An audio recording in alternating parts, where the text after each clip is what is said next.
কথায় আছে সুখে থাকলে ভূতে কিলায়। একে তো পোশাকের নামে যখন যা ইচ্ছে শরীরে জড়িয়ে ক্যামেরার সামনে হাজির হন উর্ফি জাবেদ, এদিকে আবার সৌন্দর্য বাড়াতে এবার নিজের ঠোঁটে ফিলার করে শেষ পর্যন্ত নিজেরই 12টা বাজালেন। নেট দুনিয়ায় উর্ফি জাবেদ এবার ভাইরাল হয়েছেন ফোলা ঠোঁট নিয়ে, আর সেই ভিডিও নিজেই শেয়ার করে ভয় পাচ্ছেন উর্ফি। ঠোঁট এতটাই ফুলে উঠেছে যে মুখের তুলনায় সেটার আকার অস্বাভাবিকভাবে বড় দেখাচ্ছে। উর্ফি জাবেদের এত মোটা আর বড় ঠোঁট দেখে রীতিমতো ভয় পেয়ে যাচ্ছেন তার ভক্ত অনুরাগীরা। সম্প্রতি ইনস্টাগ্রামে একটি ভিডিও পোস্ট করে উর্ফি জানান তিনি ঠোঁটের ফিলার সরিয়ে ফেলতে গিয়েই এই যন্ত্রণাদায়ক অবস্থার শিকার হয়েছেন।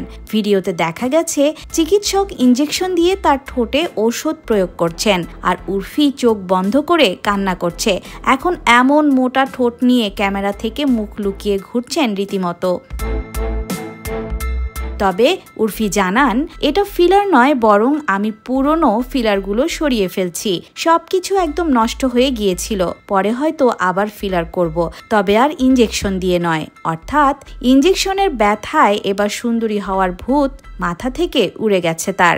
তবে আরও কোনো নতুন পদ্ধতিতে পুনরায় ঠোঁটের ফিলার করাবেন বলে জানান এই বিতর্কিত মডেল।